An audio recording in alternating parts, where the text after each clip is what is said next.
Bismillahirrahmanirrahim. This is Usman Munir and this class number 8. I hope so you are fine my dear students. ठीक होंगे आप। और आपके लिए आज जो मैं लेक्चर लेकर आ रहा हूँ वो है आपका lesson number 8 hockey. I am starting your hockey lesson. और पिछले जो लेसन था हमारा वी रेड रादर, तो उसके बेटा आपके क्वेश्चन आंसर रहते हैं आई नो।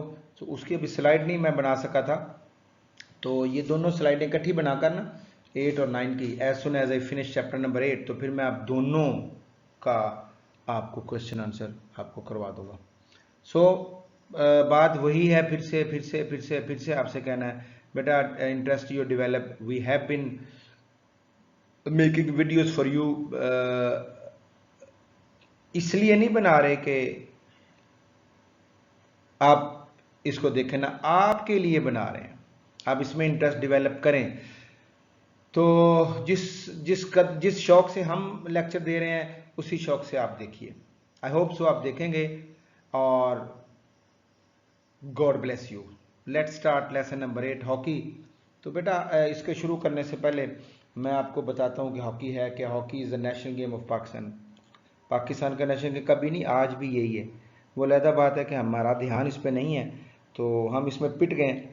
तो बात तो ये है कि हमारा नेशनल गेम हॉकी ही है। एक दौर था जब हम चैंपियन से इसमें चैंपियन ट्रॉफी भी जीते थे, वर्ल्ड कप भी जीते थे। हॉकी है क्या? Hockey is played by the two teams.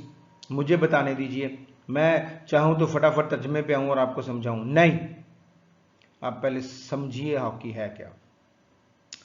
Played by the two teams, each consisted of 16 players. Player use hockey to control to control the ball and put it into the opposing team's goal. गोल में डाल देते हैं। The match consists of 2 periods of 35 minutes each. The team scores more goals is the winner. Hockey दो टीमों के दरमियान खेली जाती है। हर टीम के 16 प्लेयर होते हैं, 11 प्लेयर बेटा ग्राउंड में होते हैं, 5 प्लेयर इंटरचेंज पे बैठे होते हैं। आप ड्यूरिंग मैच उनको चेंज कर सकते हैं। खिलाड़ी गेंद हासिल करने के लिए और उसे मुखालिफ टीम के गोल में डालने के लिए हॉकी का इस्तेमाल करते हैं। मैच 35 मिनट का, एक मैच के 2 दौरानी होती है और एक दौरानिया 35 मिनट का होता है।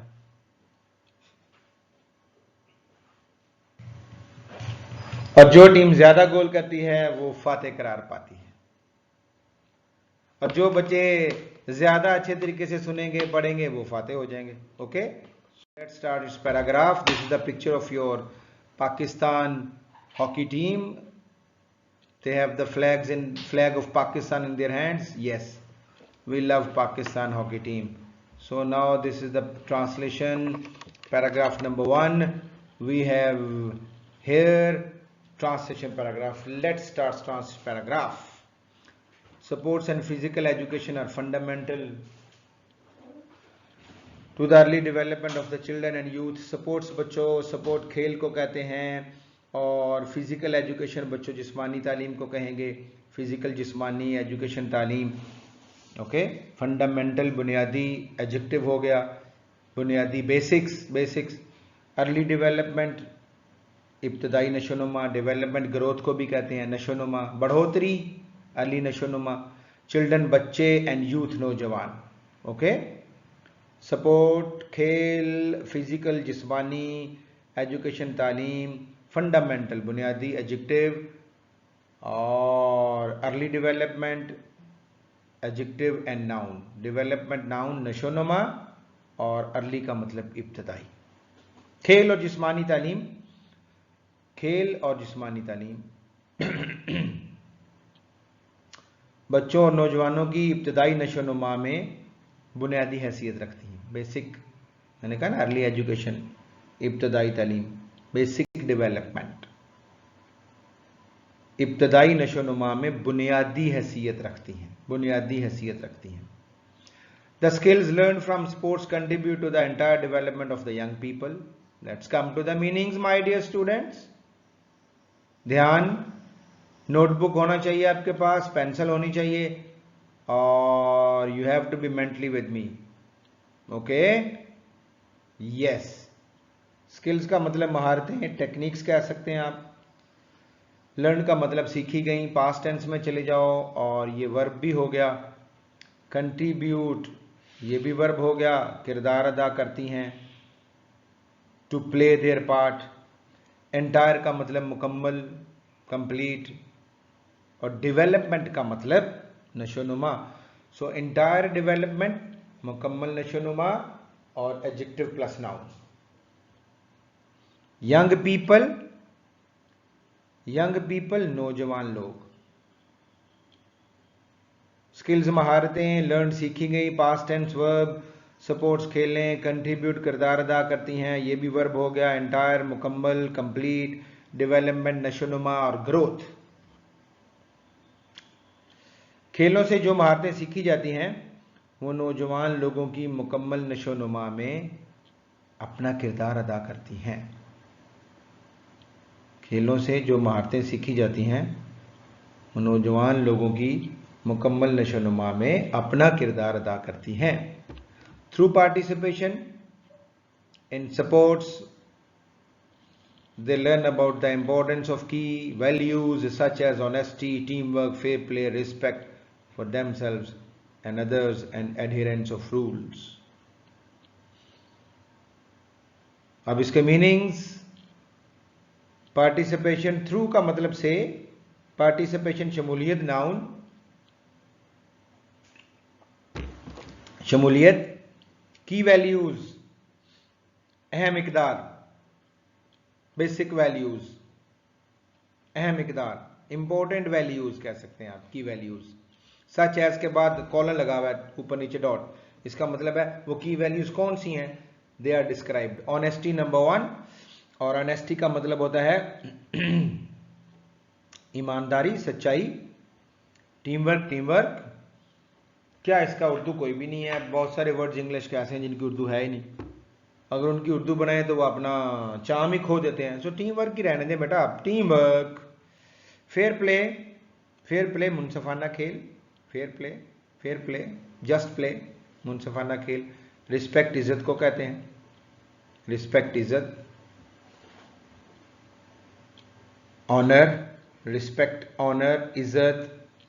देमसेल्व्स अपने लिए, फॉर देमसेल्व्स अपने लिए, एंड अदर्स और दूसरों के लिए। एंड एडहिरेंस ऑफ रूल्स, एडहिरेंस का मतलब होता है पाबंदी, अबाइड बाय। रूल्स का मतलब असूल, कवानीन। एडहिरेंस ऑफ रूल्स, असूलों की पाबंदी, to abide by the rules. Okay, let me repeat again the meanings. Through का मतलब से, पार्टिसिपेशन शमूलियत हो गया, सपोर्ट्स खेलें, लर्न अबाउट सीखते हैं, सीखते हैं, इंपॉर्टेंस अहमियत, की वैल्यूज अहम इकदार, basic values, important values, such as जैसा के, ऑनेस्टी ईमानदारी, टीम वर्क को टीम वर्क ही कह दें, फेयर प्ले साफ सुथरा खेल, मुनसफाना खेल, रिस्पेक्ट इज्जत, themselves for themselves अपने लिए, and others दूसरों के लिए।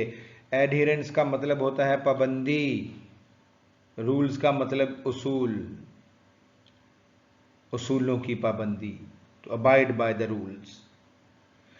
खेलों में शमूलियत से, पार्टिसिपेशन शमूलियत, खेलों में शमूलियत से वो अहम इकदार की अहमियत, अहम इकदार की अहमियत, जैसा कि अब, जैसा कि सच एज के आगे सब ईमानदारी, टीम वर्क, मुनसफाना खेल, अपनी और दूसरों की इज्जत करना, respect for themselves and others, अपनी और दूसरों की इज्जत और उसूलों की पाबंदी करना। एंड एडहिरेंस ऑफ रूल्स, एडहिरेंस का मतलब पाबंदी, अबाइड बाय, एडहिरेंस ऑफ रूल्स और उसूलों की पाबंदी करना। खेलों में शमूलियत से वो अहम इकदार की अहमियत, जैसा कि सच्चाई, टीम वर्क, मुनसफाना खेल, अपनी और दूसरों की इज्जत करना, और उसूलों की पाबंदी करना है। That is it from your paragraph. मैंने इसको grammatically, translation wise I have guided you people. ये नीचे एक ब्लॉक सा बना हुआ है, ध्यान दें जरा, इसमें एक क्वेश्चन है जिसको भी साथ साथ कर लेते हैं। What are the key values that young people learn from sports? वो कौन सी अहम इकदार होती हैं जो नौजवान खेलों से सीखते हैं? इसी पैराग्राफ में जिसका जवाब पड़ा हुआ है। हम क्या सीखते हैं,